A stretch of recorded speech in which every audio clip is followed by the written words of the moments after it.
What's up, everybody? Welcome into yet another edition of the Baseline Jumper podcast, coming off one of the best weekends of the year, having nothing to do with sports. We had Avengers Endgame, we had Game of Thrones, but we're here to talk hoops with you once again. Jason Goldstein, Ben McDonald. Ben, what's going on, my friend? Yeah, you forgot the beginning of the second round of the NBA playoffs. Some good stuff I was going there. to lead to that. But you're absolutely right. I think Avengers, Endgame, and the Game of Thrones Battle of Winterfell kind of overshadowed some of the NBA action that happened this weekend. Well, we have one guy who is not going to be overshadowed. Joining us for the fourth time. Now, you have officially been named the third host of Baseline Jumper. Nets Daily and SNY.TV's Anthony Puccio back with us to talk some Nets. Pooch, what's up, brother? Ben and Jason, thanks for having me on, and happy off season, fellas. Happy off season to you. You've been working like a madman. Guys, if you have time, check out the piece posted by Pooch just over an hour ago, SNY.TV. I'm going to tease it a little bit. We'll get into it in a little while, but the Nets may be getting some meetings with some big fish free agents, and obviously we'll start from the top, though. Pooch doing a great job with regular season and playoff coverage on Nets Daily all season, now getting some published work for SNY. We're very proud of him.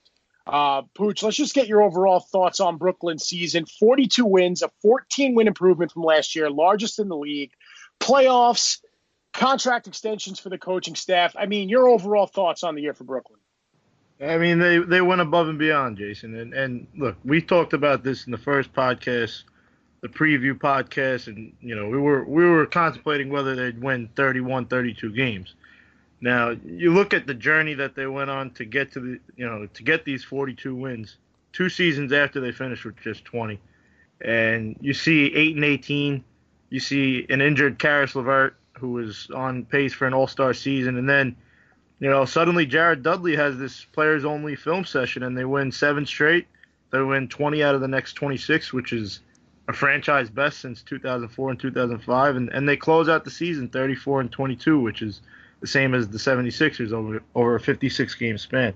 I mean, I saw a resilient group. I saw everything that they've preached in terms of vision and culture and hard work, and just all of that just finally coming to fruition. All their fruit, seeing labor to all the work that seeing fruit to all their labor that they put in, and really, again, like they were in the talks for free agency before the season started. We had talked about whether they should tank or not, and I'll tell you what, this postseason run, it was house money. They gave Philly a run, and it's only going to help their chances with free agents this summer. Oh, yeah, for sure. And I guess we'll jump right into the playoffs because, we talked the regular season. We had you on back in January. D'Angelo Russell goes out and makes the All-Star team. But the Nets wind up winning 3 tough games in a row over Milwaukee, Indiana, and Boston in a week span. They clinch that playoff berth, and they get the Sixers. Now, going in, Ben and I talked about the Sixers kind of being the best matchup for Brooklyn just because of how well they played them in the regular season. I think it would have been 3-1 Nets in the regular season series, save for that Jimmy Butler game-winning shot that happened during the Nets 8-18 stretch. But Philly wound up being a tougher opponent for Brooklyn because they didn't have anybody to guard Joel Embiid. And we'll get to the pomp and circumstance and the fights and the scuffles in a minute. But the Nets, I think this was a great test for Jared Allen, who just turned 21 years old, going up against a monster like Embiid, who was banged up but still effective. Yeah, I mean, look, the top 3, 4 seeds were tough in the Eastern Conference, and I think that it was the best matchup for them. They were a turnover really away from potentially making this a 2-2 series going into Game 5, or a foul call away, or however you want to call it. But, they just – look, all season they've struggled defensively. And you know that, Jason, watching them every game. You see they simply could not cover any physical bigs. And unfortunately for them, they had to play the best or the second best center in the NBA in Joel Embiid. And even, I was talking to somebody with the team, and they said, even if Embiid is at 10%, he's still going to have a night. So it was tough dealing with him, and you wanted to play, I guess, a point guard that really can't hit a jump shot.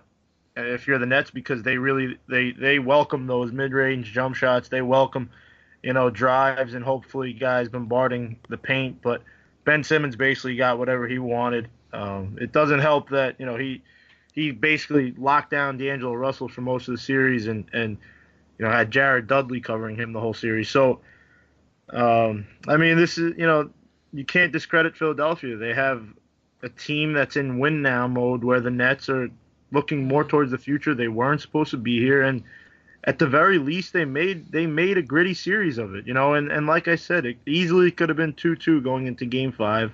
Those weren't the circumstances. And look, at the end of the day, we're looking at it, and you take a couple steps back, and it's unbelievable that they even got to where they did. And so I had a question for you, Pooch, because one of the things me and Jason talked a little bit about was Atkinson's coaching during the series, because I felt like there were moments where I thought he had a really good grasp of that series, and then as the series wore on, it seemed like Brett Brown made more adjustments than Atkinson did, and I had felt like on some level I would have liked to have seen a little bit more of those three guard lineups with the way that Russell played, with the way that LeVert played, and the way that Dinwiddie played, and all of those guys finished the series with under 30 minutes a game, which I thought was interesting since they were kind of clearly the three best Nets in the series. Yeah, I wrote about it, and I couldn't tell you why these guys were averaging less than 30 minutes in the playoff series. I mean, I don't know what you're resting them for, but Kenny coached well. It was his first playoff appearance too. He had to adjust, and Brett Brown did have the tools that Kenny didn't. But what I would have liked to see more was just, honestly, besides just more minutes, but more time with the ball in his hands for Karis LeVert. I mean, he shot 50% from the field in this series, and he could not be stopped when he was driving to the hole. I didn't understand why he wasn't more of a focal point. And like make it obvious that he's the guy. He's the one that's going to have the ball in his hands. He should have started quicker than he did. I think they inserted him into the starting lineup for Game 4. I think right away that adjustment should have been made. After Game 1, you see the way he gets downhill, the way Dinwiddie was getting downhill. Those guys have to play more. You have to fix the rotation. If Joe Harris isn't hitting that three, you have to somehow find a way to get him involved, whether it's bringing him in with the second unit or, just anything to get him open. But my main key out of that series was that Karis LeVert needed the ball in his hands. He played like the All-Star we saw early on in the season before his injury, and that was probably my biggest disappointment with them. Yeah, absolutely, and you kind of just hit on it, but he has that staccato, herky-jerky kind of game that puts defenders off balance, and at the beginning of the season, he seemed like an absolute breakout performer, and Jason, I know when you came on, you two were discussing, and you both said you thought he had a chance to be the most improved player in the league, and through the first couple months, it seemed like he was a shoo-in for that award with the way that he was playing, and then obviously the injury comes, and he came back incredibly quickly. I think everyone who saw that injury was shocked that he came back in the same season. And then we watch him in the first round, and he looked like the best guy on the floor for stretches of the game. I mean, do you think LeVert is kind of the key to this team going forward, given the way that he played in this series? Did you feel like he really showed himself to be the best player on the Nets? There's no doubt, man. I mean, look, Sean Marks. That was Sean Marks' first picks when he took over. He was projected to go a lot later in the draft than the Nets selected him, and they saw a vision for him. They saw exactly what we're seeing right now, and I would say going forward, Karis LeVert, yes, he's the ultimate cornerstone for this franchise, and he's still only 24 years old. He just turned 24, and he's only going to get better from here. I hear all these things, how he and Kevin Durant are good friends, and KD is very intrigued by the idea of playing with Karis. He loves Karis. That's like his little brother. So I think my main thing with Karis LeVert, and even beyond just Kevin Durant, and talking to other players around the Nets locker room, talking to players around the league, even Jimmy Butler said it, that, that's one hell of a player. I mean, the thing with Karis is that he works his butt off, and he does not tell anybody about it. There's no social media posts. There's no talking about how hard he works. He just does it with his actions, and I think that's why they like him so much. I remember Kenny Atkinson saying, I think maybe last summer or 2 summers ago, I can't get him out of the gym. I can't get him out of here. I tell him to go enjoy himself, and he simply doesn't. And I think that's the lure with Karis LeVert is that he's got the body, he's got all the tools physically, but it's the mentality. It's that superstar mentality that I'm not leaving the gym until I'm the greatest player out there. And that's the lure for him. That's why they like him so much. And obviously it goes with the things like him being a culture fit and just obviously being a talented player. I have one more question to kind of put the Sixers series to bed, but while we're on the subject of Karis, what are your thoughts on an early extension for him this summer? This is the first summer the Nets can obviously sign him to a max deal for someone that's been in the league for 3 years. Do you see them getting it done, or does it depend on what Brooklyn does in free agency? I guess it all depends on what they're going to do in free agency. I don't see why they would rush that, especially given the fact that they have to preserve as much space as they possibly can if they want to go after 2 free agents, maybe 1 if they re-sign D'Angelo. So I can't see it happening right away, but I wouldn't be surprised if they're talking right now as we speak and working out a deal for when that time does come. Well, I'm sure we'll have all summer to discuss that. But getting back to the Sixers, obviously you were down at games 2 and 5, right? I was at every single game, 1, 2, and 5, and then obviously at Brooklyn. I hope you had a cheesesteak because that's the only good thing coming out of Philly these days. But obviously you saw the Joel Embiid elbow in game 2. You saw him in game 4, obviously, where things went crazy. I was at game 3 where Boban Marjanovic just destroyed the Nets inside, but that's for another day.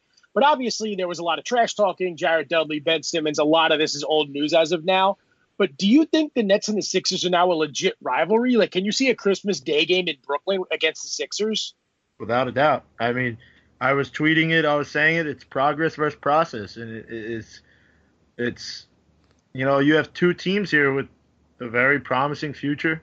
The Nets obviously have a good young core. The Sixers have a good young core, and they have some surrounding pieces. I don't know who's going to be around after the season, but for sure. I think that they're going to be 2 of the more fun teams to watch play each other over the next couple of years. And what the best part about it is they play each other 4 times per year.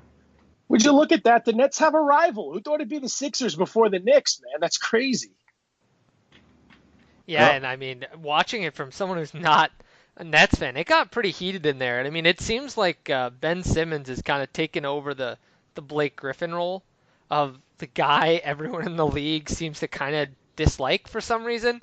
And then in series like this, you start to see why, with some of the antics he does, some of the he has taken the Carlos Boozer crown of most and one yells after shots, because even on TV you can hear him yelling and one after every layup. So that was interesting. And I mean, Pooch, I know you've been kind of around the team.